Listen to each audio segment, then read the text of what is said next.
ആരെയാ നിങ്ങൾ സംശയിക്കുന്നേ? ഗിരി ഒരിക്കലും മഞ്ജുവിനെ ചതിക്കില്ല. അവൻ അങ്ങനെ ഒരാളല്ല. അപ്പോ എന്റെ ചേച്ചി നുണ പറയുകയാണെന്നാണോ വക്കീൽ പറയുന്നേ? മഹിമ, അതല്ല ഞാൻ ഉദ്ദേശിച്ചത്. മഞ്ജു കേട്ടത് തെറ്റിപ്പോയതായിരിക്കും. ഇല്ലെങ്കിലേ ഗിരി ഉദ്ദേശിച്ചതായിരിക്കില്ല മഞ്ജു മനസ്സിലാക്കിയത്. എന്റെ ജീവിതത്തെ മാറ്റിമറിക്കുന്ന ഒരു കാര്യമാ ഗിരിയേട്ടൻ നീ പറഞ്ഞത്. അത് വ്യക്തമായിട്ട് കേൾക്കാതെയോ മനസ്സിലാക്കാതെയോ ഞാനൊരു തീരുമാനത്തിലേക്ക് എത്തുമെന്ന് മൂന്നിന് തോന്നുന്നുണ്ടോ? ഗിരിയേട്ടൻ വക്കീലിന്റെ കൂട്ടുകാരനായിരിക്കും എന്ന് കരുതി അയാൾ ചെയ്യുന്നതെല്ലാം ന്യായീകരിക്കാൻ നിൽക്കരുത്. മഹിമേ, താൻ സത്യം ഒന്നെന്നറിയാതെ എടുത്തു കട നിൽക്കരുത്. എനിക്ക് എന്റെ ചേച്ചി പറഞ്ഞതാണ് സത്യം. വക്കീലിന് ഗിരിയേട്ടന്റെ വാക്കാണ് വലുതെങ്കിൽ അങ്ങനെ ആവട്ടെ. ഞാൻ കാരണം നിങ്ങൾ തമ്മിൽ വഴക്ക് കൂടുകയാണെങ്കിൽ ഞാൻ ഇപ്പൊ തന്നെ ഇവിടെ നിന്ന് ഇറങ്ങിപ്പോവും. മഞ്ജു, ഞങ്ങള് വഴക്കൂടുന്നൊന്നും മഞ്ജു കാര്യമാക്കണ്ട. ഞങ്ങള് തമ്മിൽ ഇണങ്ങുന്നതും പിണങ്ങുന്നതും ഒക്കെ സാധാരണമാണ്. മഞ്ജുവിനറിയാലോ, ഗിരിയെ എനിക്കൊരു സഹോദരനെ പോലെയാ. എന്റെ സഹോദരൻ ഇങ്ങനൊരു തെറ്റ് ചെയ്യുമെന്ന് വിശ്വസിക്കാൻ എനിക്ക് ബുദ്ധിമുട്ടുണ്ട്.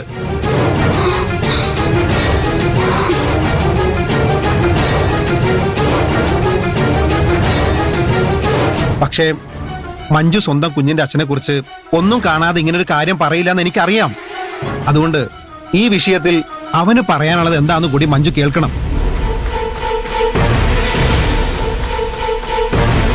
ഈ വൃത്തിയായിട്ട് കാണിച്ചതിന് ശേഷം ഗിരിയേട്ടന് സ്വയം ന്യായീകരിക്കാനുള്ളൊരു അവസരം കൂടി ചേച്ചി കൊടുക്കണം.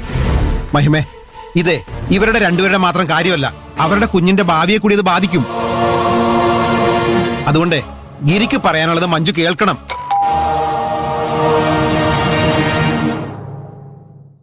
അത് ഗിരിയ.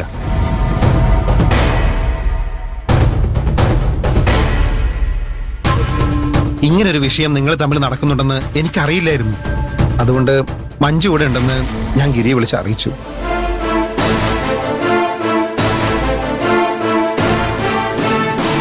ഞങ്ങളോടൊരു വാക്ക് പോലും ചോദിക്കാതെ ഗിരിയേട്ടനെ ഇങ്ങോട്ട് വിളിച്ചു വരുത്താൻ വക്കീലിന് എങ്ങനെ സാധിച്ചു?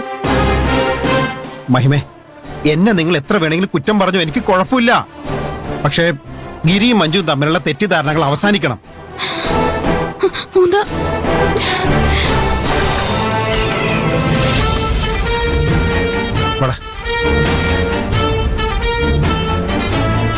ഇവിടെ ഇവിടെ വലിയൊരു പ്രശ്നം നടന്നുകൊണ്ടിരിക്കുക.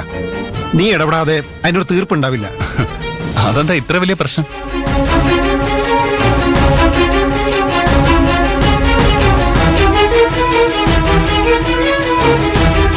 ഇവരെ വലിയൊരു കണ്ടുപിടുത്തം നടത്തിയിട്ടാ വരുന്നത്. എടാ, നീയും പ്രീതിയും തമ്മിൽ അരുതാതെന്തോ ബന്ധമുണ്ടെന്ന്.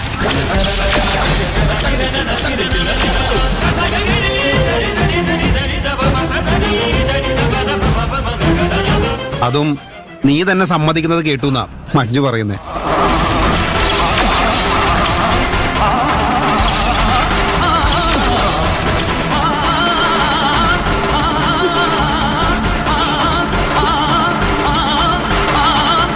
ഞാൻ കേട്ടപ്പോ തന്നെ പറഞ്ഞു, മഞ്ജുവിന് എന്തെങ്കിലും തെറ്റിദ്ധാരണ സംഭവിച്ചായിരിക്കും.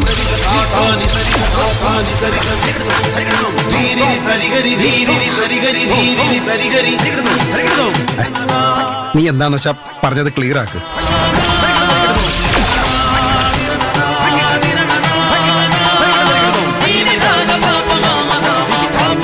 എന്താ നാവിറങ്ങിപ്പോയോ? ചേച്ചിക്ക് സംഭവിച്ചത് വേറെ ഒരു തെറ്റിദ്ധാരണയാണോ?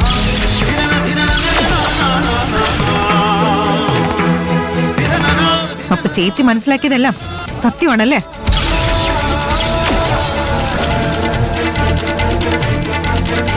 നോക്കി നിൽക്കാതെ അല്ലാന്ന് പറ.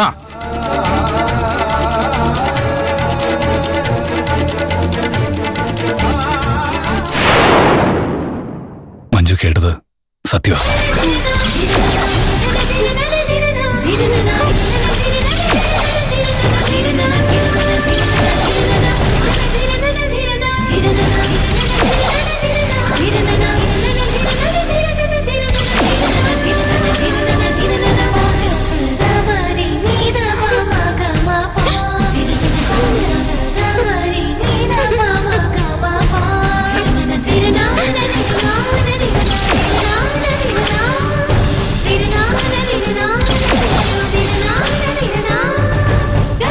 എനിക്ക് അങ്ങനെ ഒരു തെറ്റ് സംഭവിച്ചു പോയി.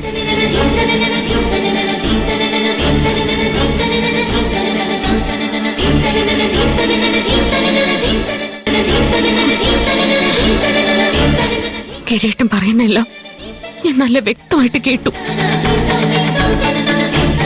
ആ വാക്കുകൾ ഇനി ജന്മത്തെനിക്ക് മറക്കാൻ പറ്റില്ല. അത് അത്ര ആഴത്തിലുള്ള മുറിവുകളാ എനിക്ക് നൽകിയത്.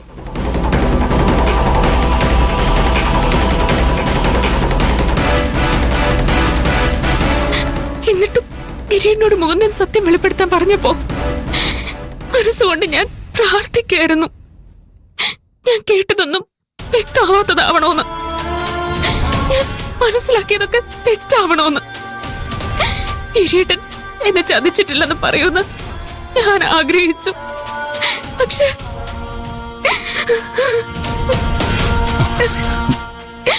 ഞാൻ നിന്നോടെല്ലാം തുറന്നു പറയാൻ പോവായിരുന്നു. പ്രസവത്തിന് ശേഷോ? അപ്പൊ കുഞ്ഞിനെ ഏറ്റെടുത്തിട്ട് ചേച്ചിയെ നൈസായിട്ട് ഒഴിവാക്കാലോ. നീ എന്തൊക്കെയാ മഹിമയെ പറയുന്നത്? ഞാൻ മഞ്ജുവിനെ ഒഴിവാക്കൂ? അവൾ എന്റെ ഭാര്യയല്ലേ? അപ്പൊ പ്രീതി ആരാ? ചേച്ചി ഒഴിവാക്കാതെ പ്രീതിയും കൂടി സ്നേഹിക്കാനായിരുന്നോ നിങ്ങളുടെ ഉദ്ദേശം? മഹിമേ, ഡാ,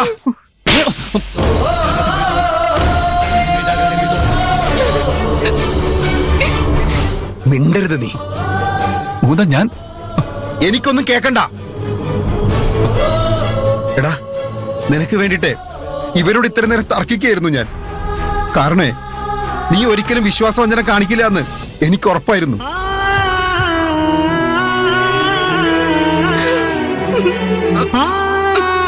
നീ മഞ്ജുവിന്റെ നിന്റെ കുഞ്ഞിന്റെ മാത്രമല്ല എന്റെ വിശ്വാസം കൂടിയാ തകർത്തത്. എടാ, സ്വന്തം കൂടപ്പറപ്പിനെ പോലെയല്ലടാ നിന്നെ ഞാൻ കണ്ടത്. എടാ, എന്റെ അമ്മ ഇവിടെ ഇല്ലായിരുന്നു നന്നായി. ഇതെല്ലാം അറിഞ്ഞിരുന്നെങ്കിലേ വിഷമം കൊണ്ട് ആ പാവത്തിന്റെ ചങ്ക് പൊട്ടിയനെ. ഇവര് പറഞ്ഞു ഭാനുമ്മയ്ക്ക് നീ ചെയ്തതിനെ കുറിച്ചൊക്കെ അറിയാമായിരുന്നു എന്ന്. ഇനി അതും സത്യമാണോ? ആ, കൊള്ളാം. സ്വപ്നം ചെയ്തേക്കാൻ മറക്കാമെങ്കിൽ പിന്നെ നീ ചെയ്ത തെറ്റുകൾ അമ്മയ്ക്ക് മറക്കാലോ. ദേ, ഇനി നിന്നെ എനിക്ക് കാണണ്ട. ഞാൻ പോകുന്ന വഴിക്ക് പോലും ഇനി നീ വന്നു പോകരുത്. ഈ വീടിന്റെ വാതിലേ ഇനി ഒരിക്കലും നിനക്ക് വേണ്ടി തുറക്കില്ല.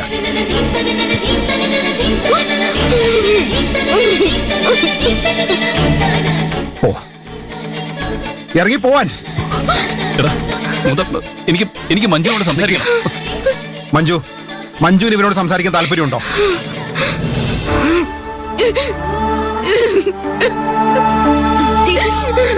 ചേച്ചി, ചേച്ചി നിക്ക്. ചേച്ചി, ഞാനൊന്ന് പറയട്ടെ. ചേച്ചി, ഇറങ്ങടാ, ഇറങ്ങാൻ. ഇറങ്ങി പോടാ. എടാ, മുകുന്ദ, പോകാൻ.